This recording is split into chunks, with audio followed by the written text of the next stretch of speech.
বর্ষা এলেই পানি বেড়ে ভয়ঙ্কর রূপ ধারণ করে মৌলভীবাজারের মনু নদ। ভাঙন আতঙ্কে দিন কাটে লাখো মানুষের দুর্ভোগ লাঘবে 2 বছর মেয়াদী কোটি টাকার প্রকল্পের কাজ শুরু হয়, কিন্তু বিএসএফ এর বাধাসহ ভূমি অধিগ্রহণ জটিলতায় প্রকল্পের কাজে ধীরগতি দেখা দিয়েছে। বছরের পর বছর ধরে মৌলভীবাজারের মানুষের দুঃখ যেন মনু নদ।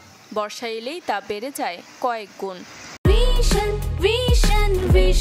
100% কপার কন্ডেন্সারে তৈরি ভিশন ফ্রিজ, তাই গুণে মানে অটুট থাকে বছরের পর বছর। মনু নদের ভাঙন রক্ষায় 996 কোটি 28 লাখ টাকা ব্যয়ে একটি প্রকল্প একনেকে অনুমোদন পায় 2020 সালে। কাজ শুরু হয় 2021 সালে। 2 বছর মেয়াদী প্রকল্পের কাজ শেষ হয়নি এখনো।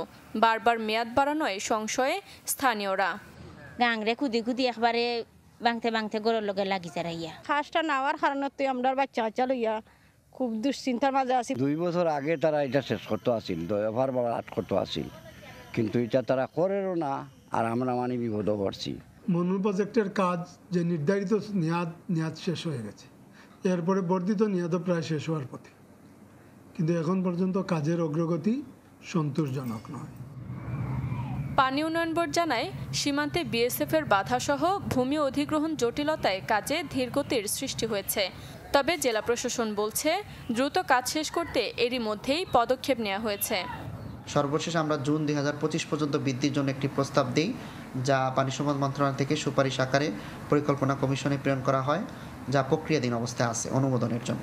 এটার মনে টাইম এক্সটেনশনের জন্য আবেদন করেছে। আশা করছি টাইম এক্সটেনশন হলে সেই নির্দিষ্ট সময়ের মধ্যে এই প্রকল্পের কাজটা সম্পন্ন হবে। 2018 সালের বন্যায় এই জেলায় 38টি স্থানে নদী ভাঙন দেখা দেয়। ভয়াবহ বন্যার কবলে পড়ে পুরো জেলা। এরপরই শুরু হয় মনু নদ রক্ষার কাজ। Desk report, channel 24।